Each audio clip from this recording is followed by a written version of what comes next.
we went through a mortgage company that someone had recommended, a friend of ours, and by doing this, we got all the way there. We put an offer on a house. They accepted the offer. They accepted the offer. It went into underwriting. Went into underwriting. We were pre-approved, and the fact that I was self-employed, it made it so we couldn't get into our home.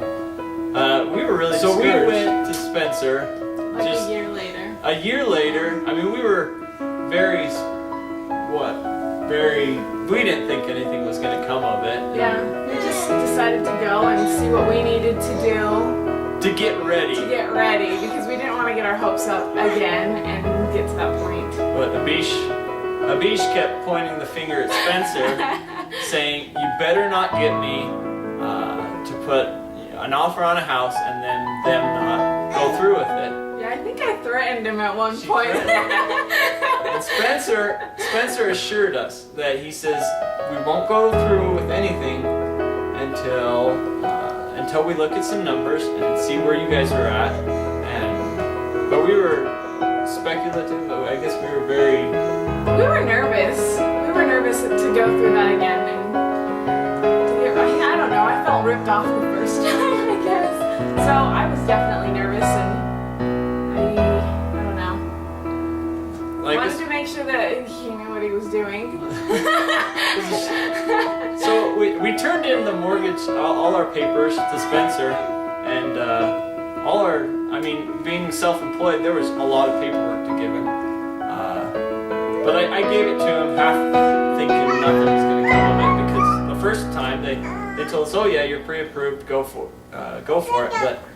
But Spencer, we could tell as I gave him the papers, I'd call him, and they were really going through all my details.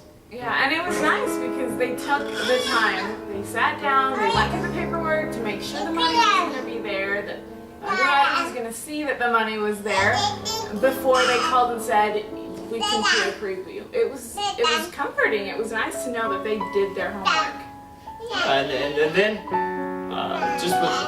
and Spencer called us up. What did he say? Good news, bad news? No, good news. Good news. Yeah, good news. It was good news. And we were able to get approved for the loan. And then even after the pre-approval, we went and found the house. And Spencer worked right with my business accountant that we have for our business. And so I didn't even have to really do anything. Spencer and my accountant got together, and that took that headache out, which with our last mortgage guy didn't get. It was us having to take all our papers, all our finances to him, and Spencer did all the work with our accountant.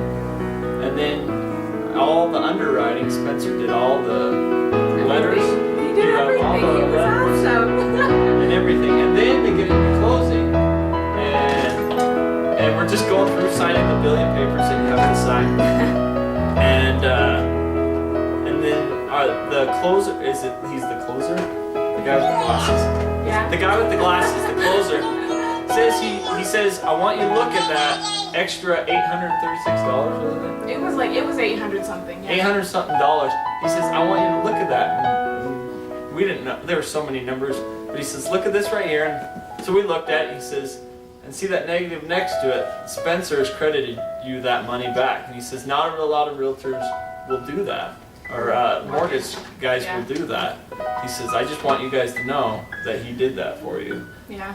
So we had a great experience. Well, and I think the thing that I loved most about Spencer, because I'm a complete worrywart, I worry about everything, and I could call him any time of day and he would answer, or if he didn't answer, he would call me back and he would answer my questions and he would reassure me and say, "This is not going to affect it, you guys are good." And I believed him because I knew that he was doing his homework and he knew what he was doing. So Spencer rules. Yes. We recommend him.